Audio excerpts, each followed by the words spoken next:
fish down there. This is 5 drops in a row. It won't stop. Everyone, some dead bait, 80 feet of water. A few spinning rods. You can use these for red fishing. I'm gonna come out here and land some of these red snappers.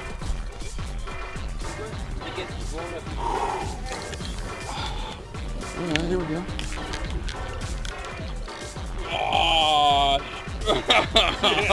Oh, Daddy came to town. Well, we decided to take our quick little trip on out here. First spot, ended up finding a absolute swarm of these red snappers. Caught enough of them, so we're gonna let this guy go, head to the next spot in hopes of finding a few variety of fish out here. Stay with us.